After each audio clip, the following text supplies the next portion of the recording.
Welcome, everyone, to Fairfield County Talks Housing. I'm Evonne Klein, founder of Fairfield County Talks Housing, a program of the Fairfield County Center for Housing Opportunity. Couple of housekeeping items before we begin our conversation today. Please submit any questions for our panelists through the Q&A function. We will try to get to as many questions as possible after our moderated conversation, and I'll be your moderator today. And it's my pleasure to welcome our panelists, David Kooris, President of Stamford Downtown, Michelle McCabe, Executive Director of Connecticut Main Street Center, and David Genovese, founder of Baywater Properties. Housing's role in the national and state economy is well documented. Housing starts is a leading indicator. Sustained declines in housing starts slow the economy and push it into a recession. Increases in housing activity triggers economic growth. The cost and availability of housing matters for every state's economy, affecting the ability of businesses and other employers to hire and retain qualified workers, and influences their decisions about whether to locate, expand, or remain in Connecticut. Further, housing is the key to reducing intergenerational poverty and increasing economic mobility.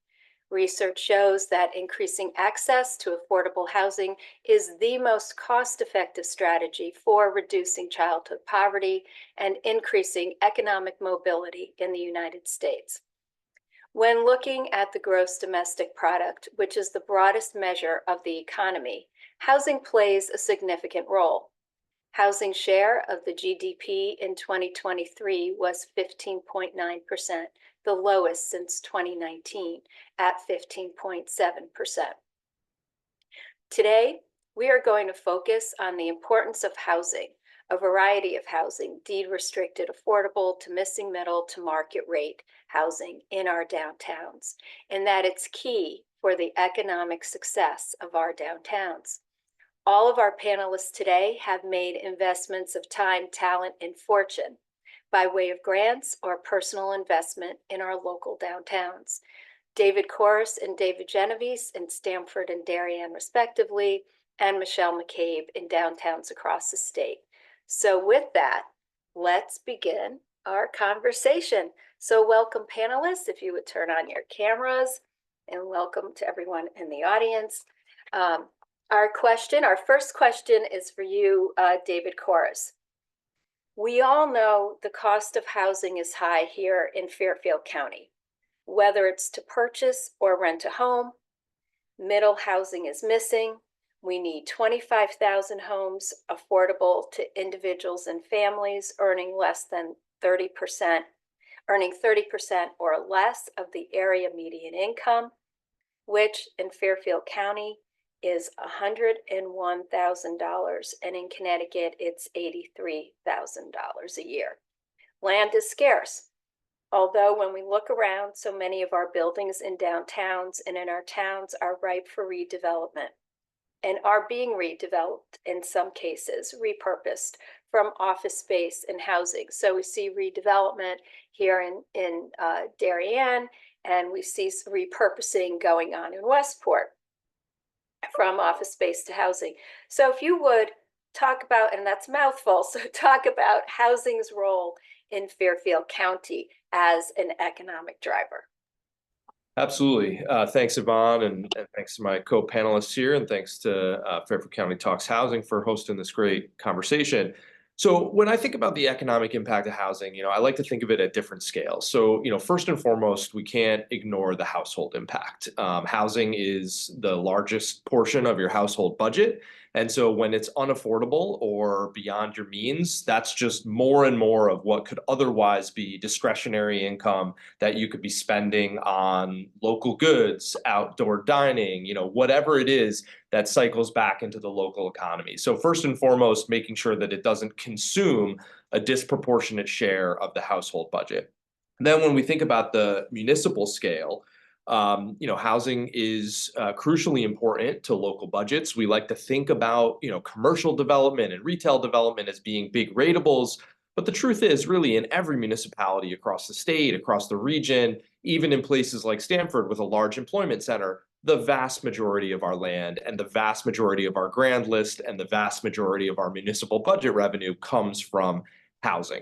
It's also a significant component of our regional economy, as you mentioned. It's a pretty significant share of the job creation, and when we have good economic times when housing is being built, we know that creates a significant amount of good paying, oftentimes union employment. And when there's a downturn, we don't see that. And zoning and other local regulatory regimes have the ability to sometimes counter those economic cycles. We're not producing as much housing as we otherwise would. But at the regional scale, I think I'd also like to mention just the role in terms of underpinning job creation and job growth. We know when companies look at places like Southwestern Connecticut and Fairfield County in particular, a big part of their consideration is where their employees are going to work. And while we are, very prominent in finance and other high wage sectors, every company employs people at a range of incomes. And so they need places for those people to live close by. That old concept of drive till you qualify just really doesn't work in a place like Fairfield County. You can keep driving for tens of miles and still not be in a place that has significant housing inventory or affordability. And by the way, we want those people locally, right? We want the companies that are located here to pay the wages to their employees, and then we want those employees to have those wages to spend in our local community. Finally, I'll share an anecdote of a company that won't be mentioned, but we have multiple instances within the state of Connecticut of companies from outside the state or outside the region entirely looking at Connecticut and liking our workforce, liking our education, liking our quality of life, but ultimately deciding not to come here because their employees look at the housing that they have, both in terms of cost and in terms of type. And then they look at what they could get here and they ultimately say, we don't want to come. And so housing is a crucial component, not just of job creation, not just of local municipal revenue, not just of household budgets, but also in decision making for whether or not companies decide to locate here. Thank you.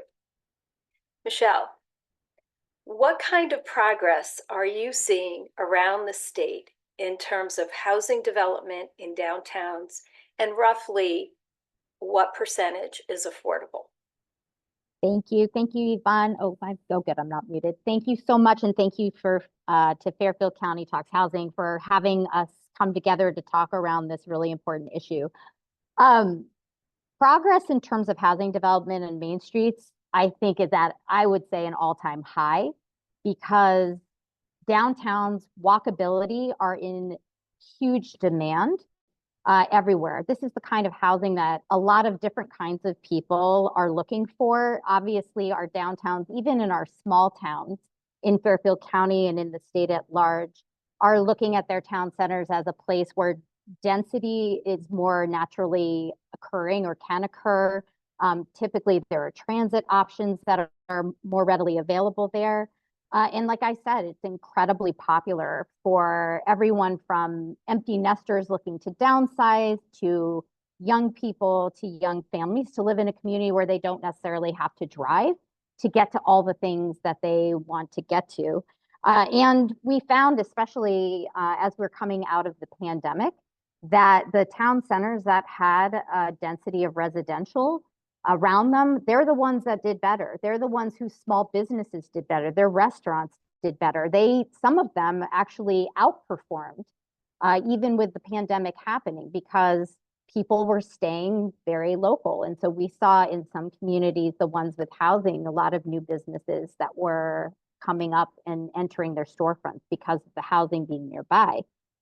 Having said that, the second part of your question about the percentage of affordability is, first, it's actually very difficult to answer that question. I am looking forward to potentially with the Office of Responsible Growth being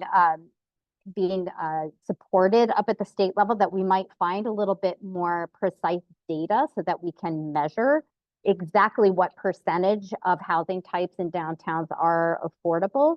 because I know that in some communities, actually what they need is market rate apartments. They have affordable units. Bridgeport is a great example of that. And then on the flip side, you have communities where, because there's such a high demand, it's very easy to charge a lot more for rents and for ownership in downtown properties. And as David really well expressed, having a wide range of housing types and options is critically important. It's critically important to those small businesses that are located in downtowns, and it's critically important for the people that live there to have the income to spend in those restaurants and in those towns. So we know that actually there's a lot of pressure to create incentives, to create opportunities for developers to be able to integrate a lot more different price points in their downtown housing products because it's not going to happen naturally, especially in Fairfield County, because it's just so very popular now to live in a downtown. Great, thank you. David Genovese, you're making another investment in downtown Darien. You're adding 116 apartments on site, apartments off site, approximately 100,000 square feet of retail, restaurant, and fitness, approximately 115,000 square feet of Class A office space. So to clarify this, the land was developed for so where you're building in the Darien downtown and adding all of this additional space, you've demolished what was there. So what was in the downtown was all commercial. It's been demoed. And now you're creating, in essence, a new Darien downtown. So as a developer, what do you look for when considering investing in a location? Or what did you look for in this case in Darien's downtown?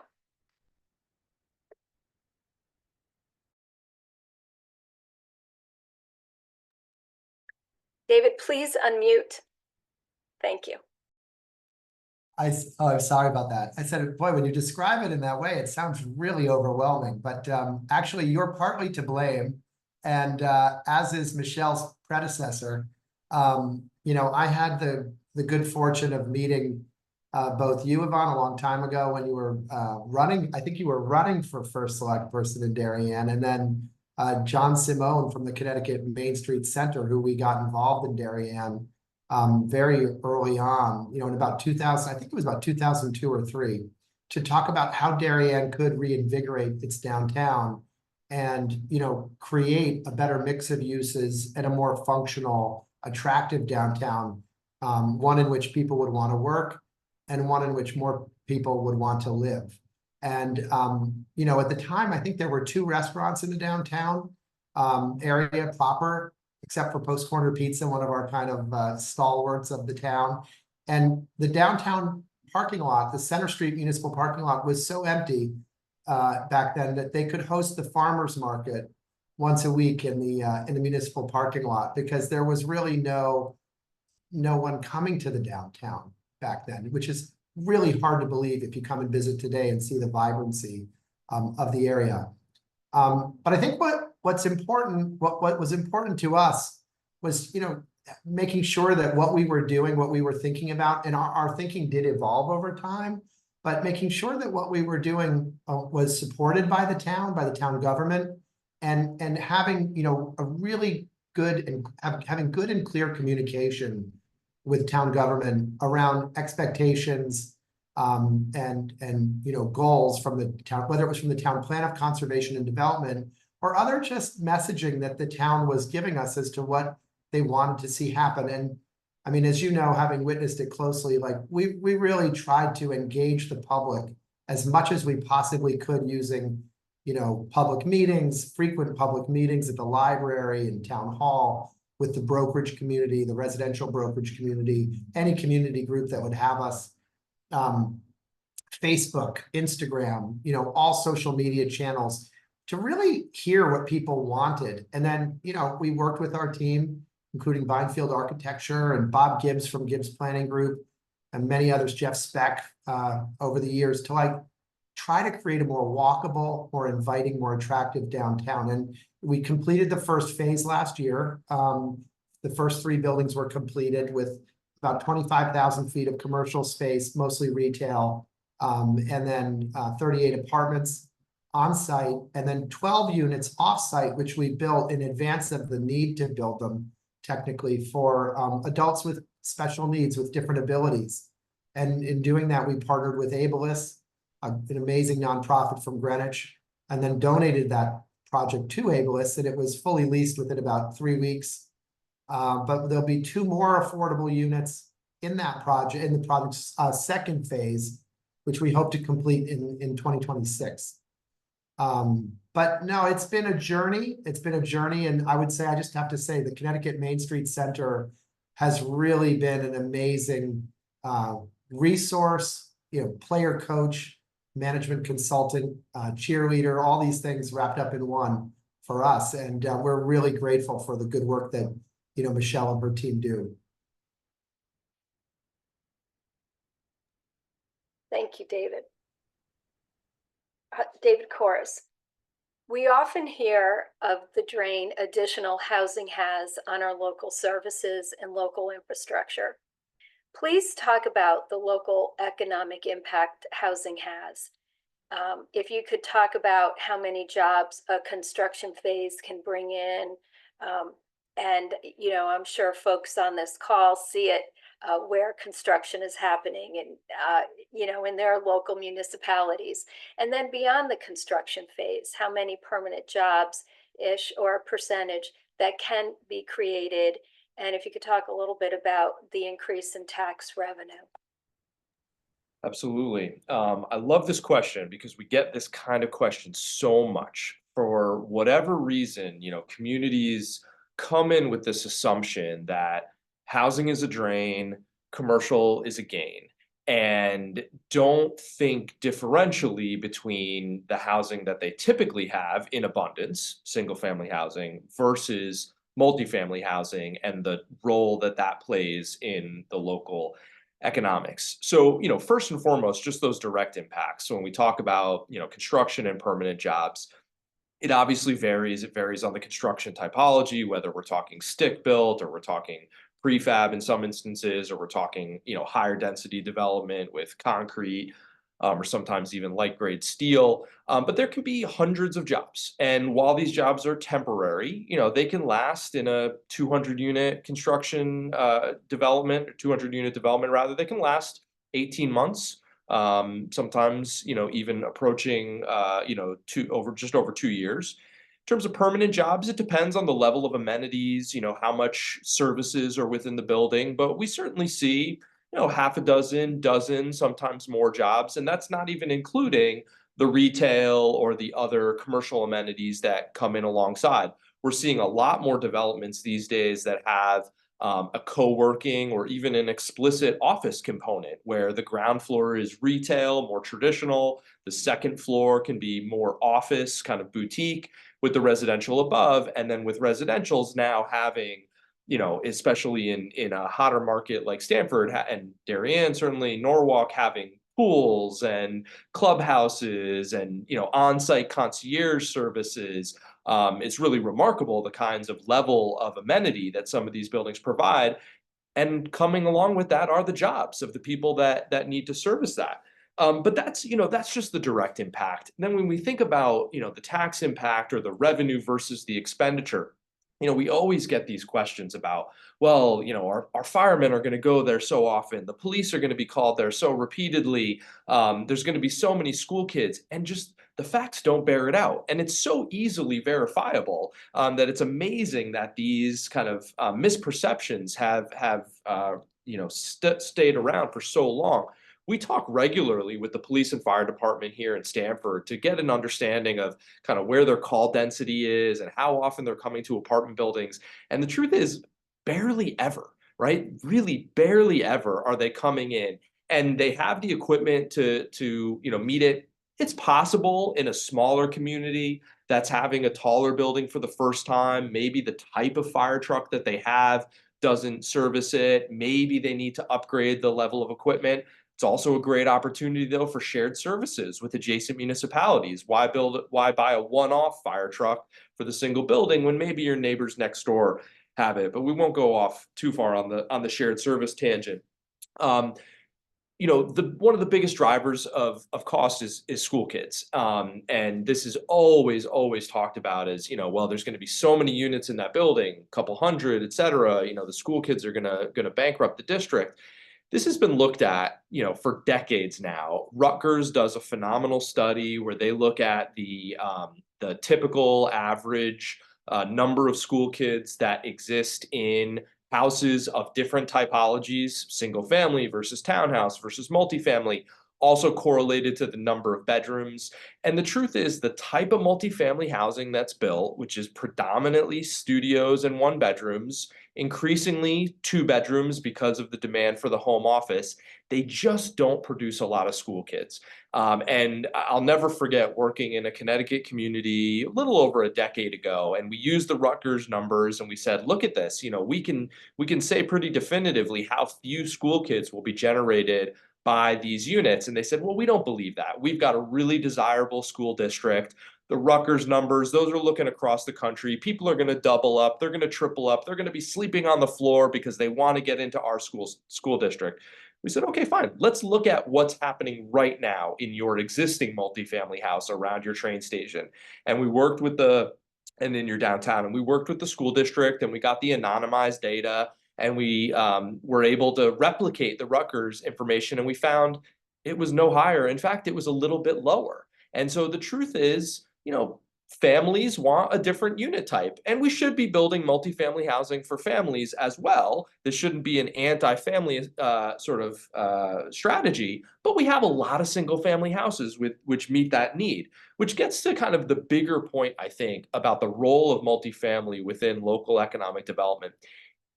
We're really long on a very limited number of land uses, particularly strip commercial, suburban office park, and single family home. We need to diversify to be more resilient and to evolve with the changing demographics and socioeconomics and all the other trends facing our communities.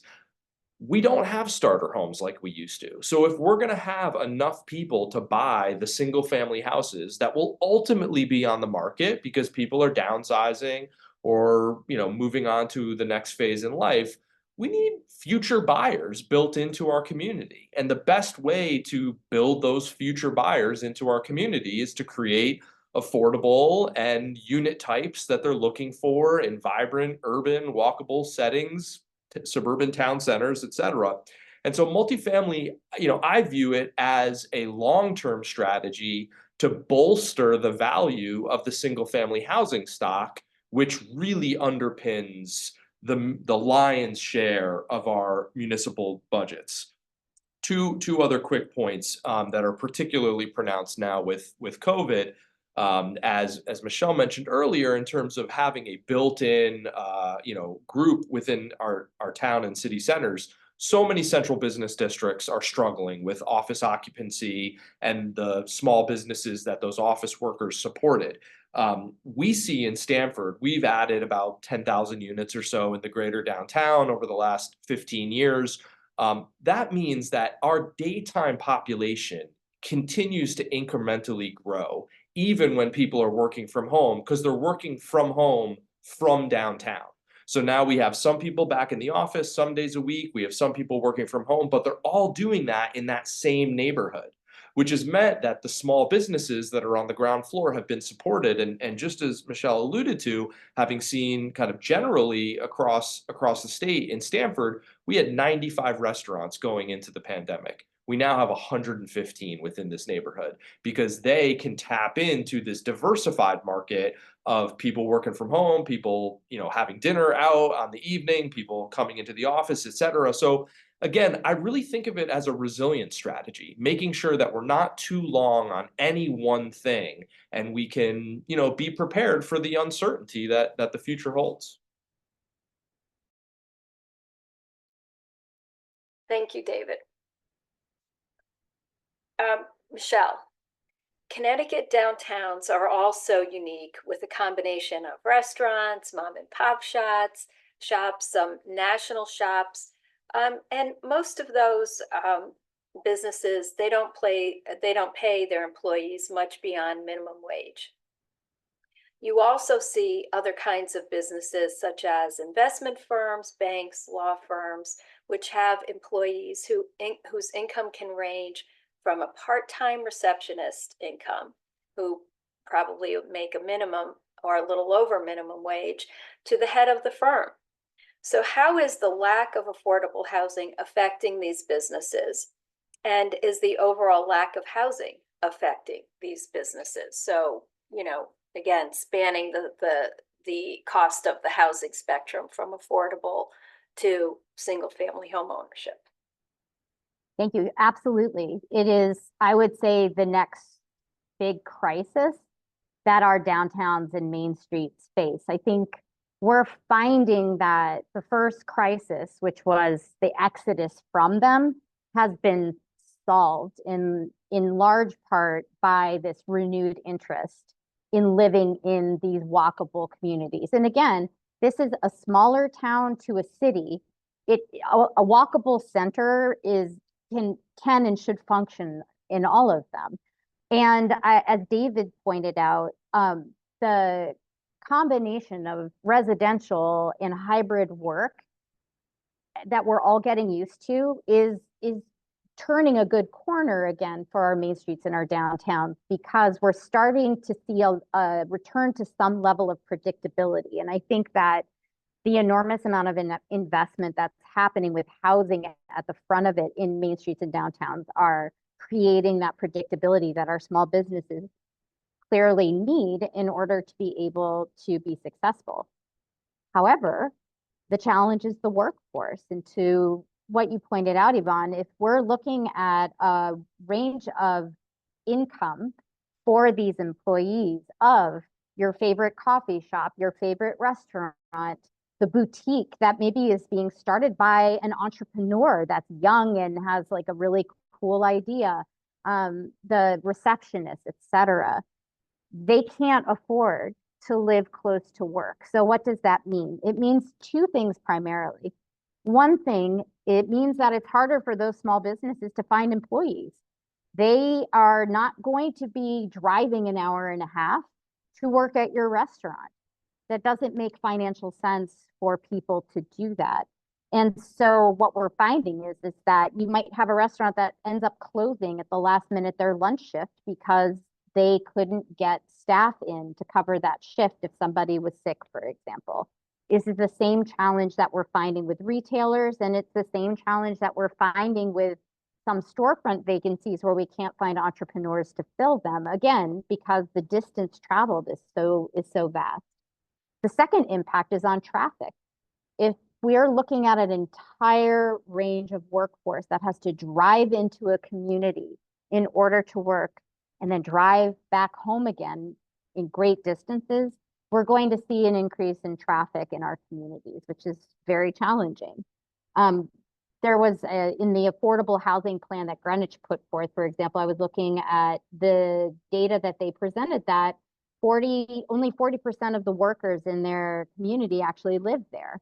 And so these are the impacts. And if we're thinking about the challenges that were mentioned in bringing businesses and companies to the state where their workforce is rejecting a relocation, imagine the stress on a small mom and pop business that doesn't have the ability to say, well, I guess we'll relocate to wherever.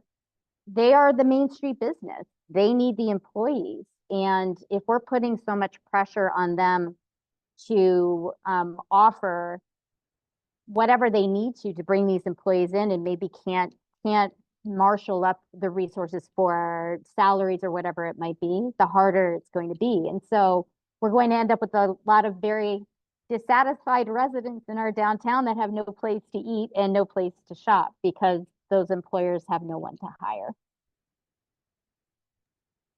Thank you. David Genovese, you've made a huge investment in Darien's downtown. Do you have any concerns regarding your tenants' ability to secure and maintain a workforce? I don't honestly, I mean, I've been investing here and managing buildings on a smaller scale for about the last 18 years. I have not heard, honestly, from the restaurants or others, people really struggling to get here because we are located downtown. So we are at the train station. And it's within walkable distance of the train station, and there's bus service here, which helps. But I do think that one issue that's come up in the past, and I struggled this with an incredible office tenant that we wanted to get to come to Darien about 10 or 15 years ago, 10 years ago. You know, they were pitching to move to Darien from Westport. They had principals who lived from Westchester and to Westport, and they had young people coming from New York, and others coming from New York, and they were kind of pitching to move to Darien because their Westport location wasn't near the train, but our building in Darien was at 17 Old Kings Highway South. And one of the things that they were saying to their staff was, you know, this is so great, it's within walking distance of the train, you can use Metro North to get to the train. And I would say that one concern I have around some of the initiatives I've heard from the state, to be candid, this might not be a popular view here, but is that people couldn't get parking permits, you know, at their train station in, say, Milford, even if they wanted to come by train from Milford to Darien or from Milford to Stamford. Like, it's so logical, it'd be so good, it'd be so much better for us to get people off the highways and using public transportation, but they couldn't get a permit in their town. And the cost of parking at the day rate was prohibitive. So I do think we need to think about our transportation system as a whole. I know the governor has, you know, great goals of increasing the speed of the train to New York and from New Haven to New York, which would be incredible and would be a game changer for all of us. And I think that's super important. But I think that parking at the train stations is also really important. And sometimes I worry that with the talk of increasing density of housing, you know, at and around the train station, we're going to necessarily kind of take away from parking that might be also needed and helpful and, you know, environmentally friendly too. So it's a balancing act, honestly. So I would prioritize, you know, also just public transportation and accessibility of it. I think that's an important piece of this puzzle that I don't hear people talking about enough. Well, you know, as I like to say, it puts the transportation puts the T in TOD, right? So that is critically important. David, Genovese, I'm going back to you again because there's something, you know, and other David Kooris and Michelle, if you wanted to join in on this. And I think Stamford also has this. So Darien has an inclusionary zoning regulation, as does Stamford. How many market rate units are you building, and how many affordable? Where are the affordable? And have you used the payment in lieu? So I think, you know, folks may know on this call what inclusionary zoning is, but it's a regulation where there's a trigger. Once you hit that trigger, then you have to include so many percentage number of units to be affordable.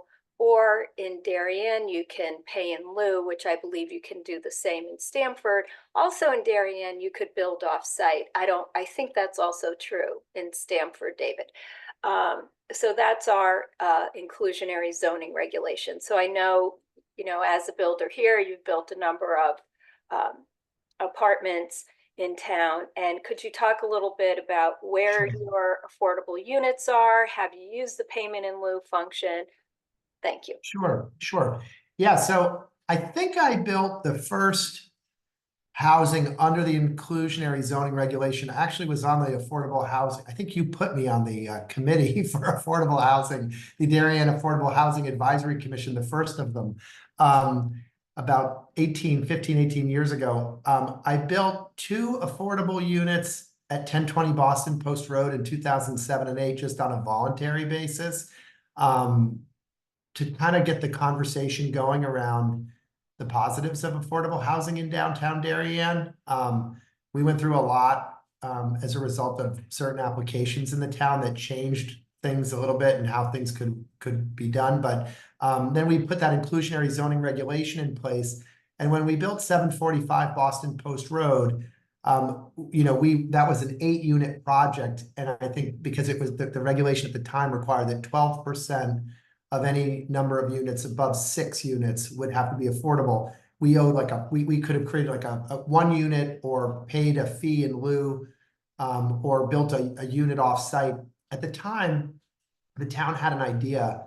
Town government at that time was very focused on another idea to build affordable housing for seniors in a different part of town. And so they really wanted money to fund the pre-development expenses. And so in Darien zoning regulation, and I think this is true in many places, the developer can propose what she or he wants, but it's in the control of the zoning commission to decide what will be done.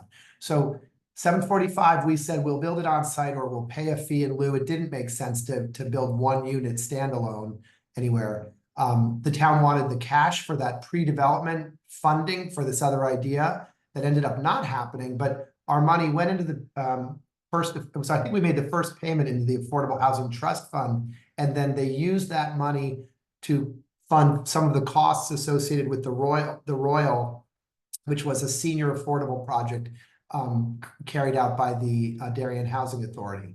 So that was 745 Post Road, maybe in 2000 and God, I'm getting old, 2012 or so, 14. And then under the Corbin project, which is much more significant, right? We're building 116 total units.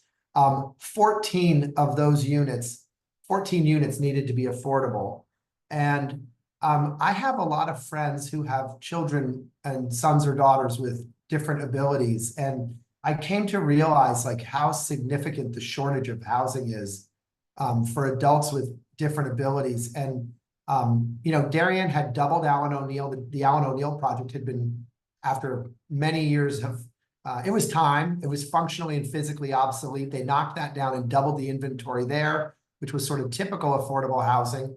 They renovated or rebuilt the Royal, the Old Town Hall Homes, as it used to be called, and doubled the inventory there, which was dedicated for seniors. Federal Realty was building a project of, I think, 120 units in Norotan Heights, and the Palmer family, now the Vaccaro family, were proposing to build 65 units. And so the 185 units in the Heights were all in Norotan Heights were all being built with typical affordable. I think that actually Darien raised the inclusionary zoning limit from 12 to 14%. So I looked at this kind of more holistically and said, why don't we do something different for this population that's really in desperate need of housing? And so we found a site in a nice residential neighborhood, East Lane, that had a daycare center and a single family home on it. So there were traffic generators on the site already. So we knew candidly that like traffic couldn't really be an argument against what we were proposing, because what we would propose to build 12 units of housing there would generate substantially less traffic than the pre-existing approved use. That turned out to be a much more difficult zoning application, to be candid, than I expected. But I'm happy to say, and I'm happy to report that the project was completed. We built it, we donated it to Ableist, and it was leased within like literally a month. And the neighbors, many of whom were worried about the housing and came to the hearing in force to object to the development of this project, even though the buildings looked like 2 single-family homes. They had a block party last summer, and one of the neighbors has a band, and his band played for the block party, and we got a pizza truck, and we had a full-on, almost like a hoedown down there with all the neighbors and the residents of 26 East Lane, which was really awesome. So 12 units were built off-site. 2 units are being built on-site for the same population.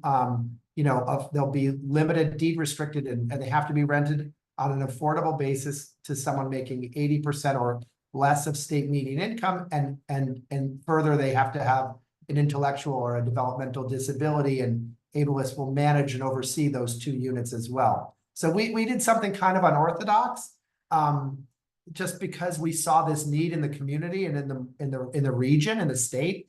I read this article in the Hartford Courant that basically said that if you have a son or daughter with special needs, you in Connecticut, your son or daughter will likely live with you until you die or become incapacitated and can't take care of him or her, which is really tragic. So interestingly, now developers have copied our model. And so there are two projects, one finished, about to be occupied in Westport, and one proposed in Westport, where they're taking this idea and kind of, copying it. So we hope that would happen, and we're really excited that it has happened. And I get calls literally every other week from a family in Connecticut asking me to come to New Canaan or Wilton or some other neighboring community to do this again or help them figure out how to do it. So sorry for the long-winded answer, but we've touched on a lot of these different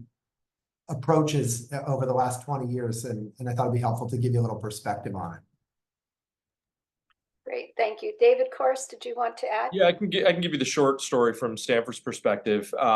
We've had inclusionary zoning for several decades. It's evolved in terms of the income target as well as the percent requirement. I think it's currently 12%, but it differs sort of neighborhood by neighborhood.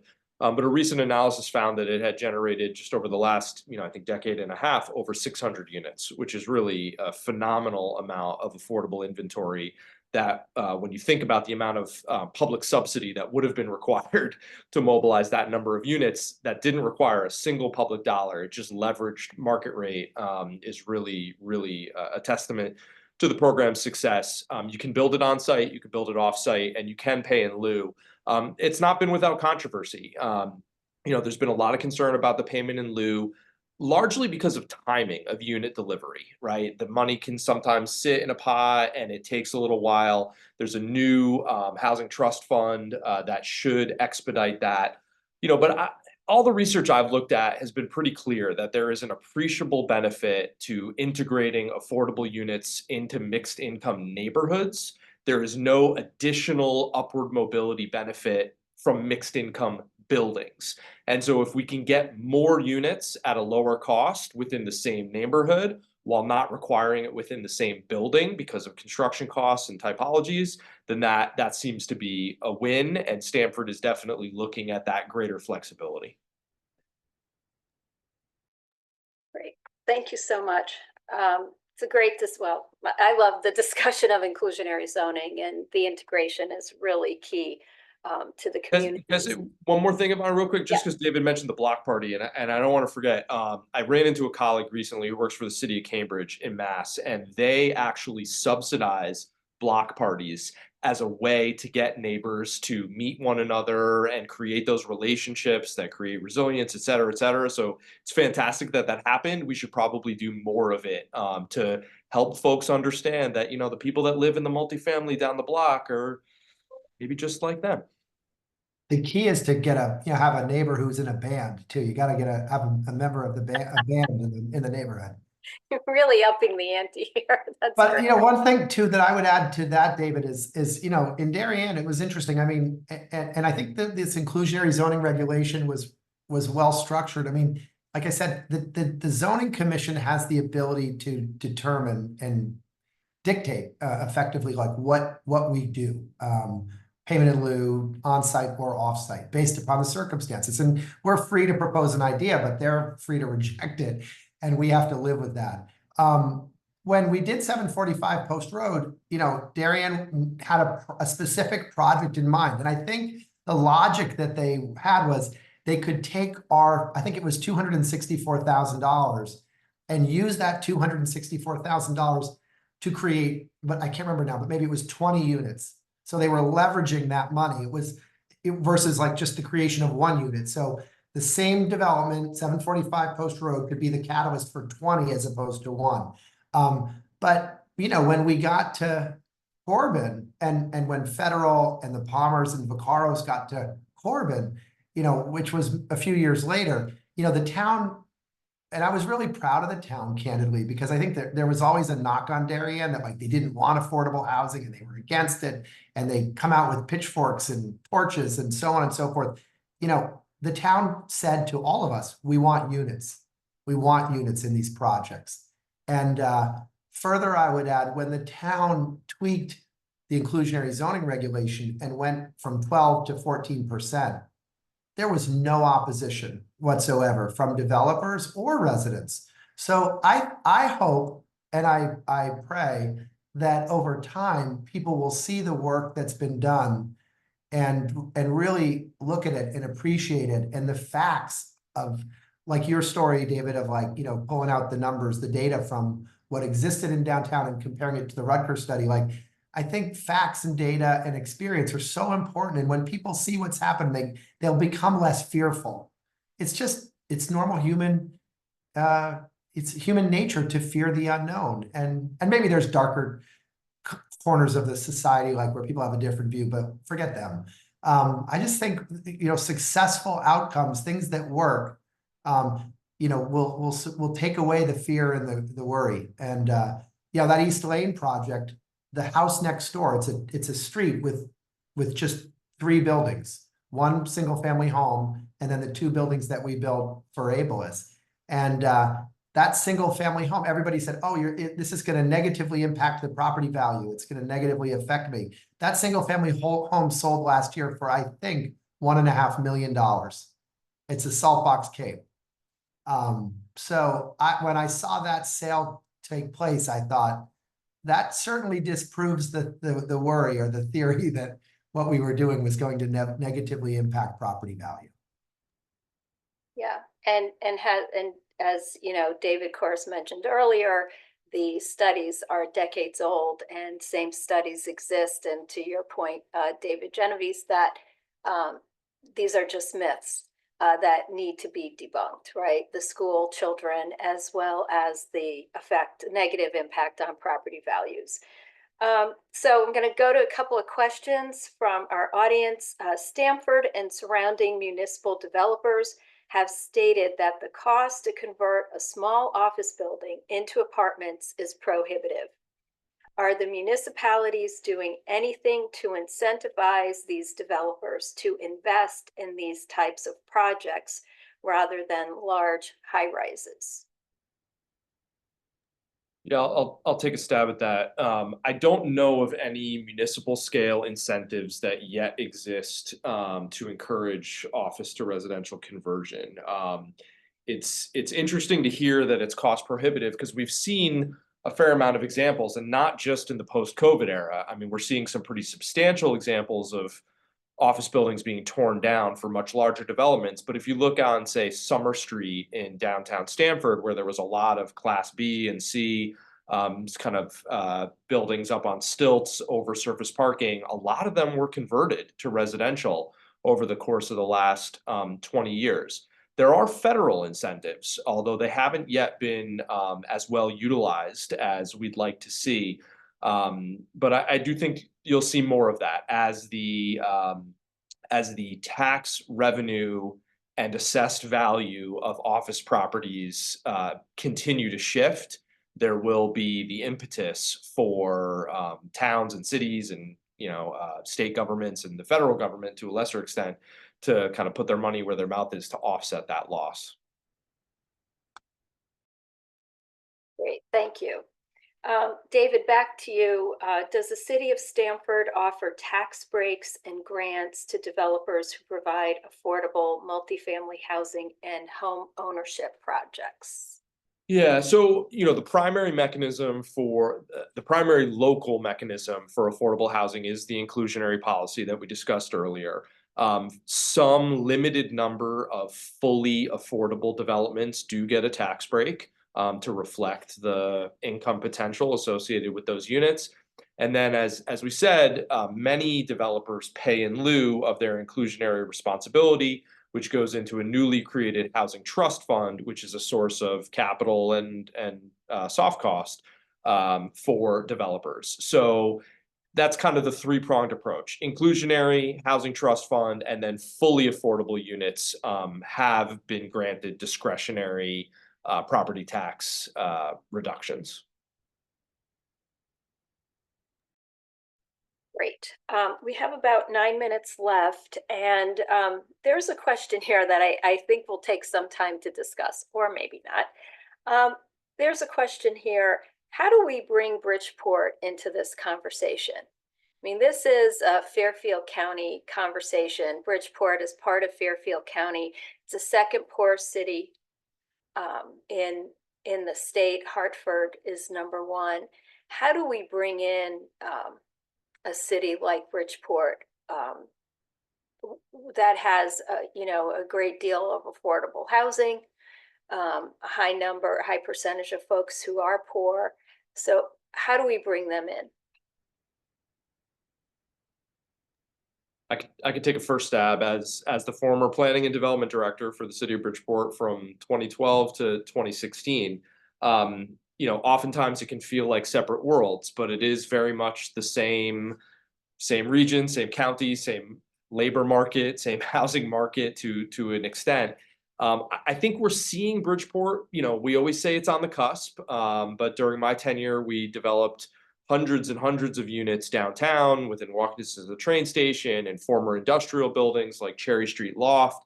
We just saw groundbreaking on the first residential units at Steel Point, which I think will be a turning point. Unfortunately, I think it does come to a degree down to crime and education, and the housing units in Bridgeport are only going to be attractive to a subset of the market, folks without kids, folks that are a little bit more tolerant of a different sort of living environment, or folks who frankly don't have other options but need to be in Eastern Fairfield County.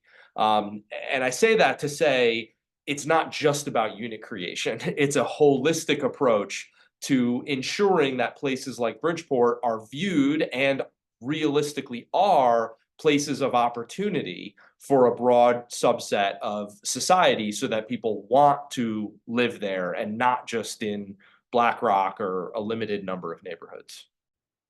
I would also add, we just were very happy to do a spotlight on Main Event, which is something that we do twice a year, where we showcase our member communities. And we were just in downtown Bridgeport last week, and the downtown is fabulous. It is fabulous. They have some really cool buildings, cool residential, cool opportunities for developers. The art scene is incredible.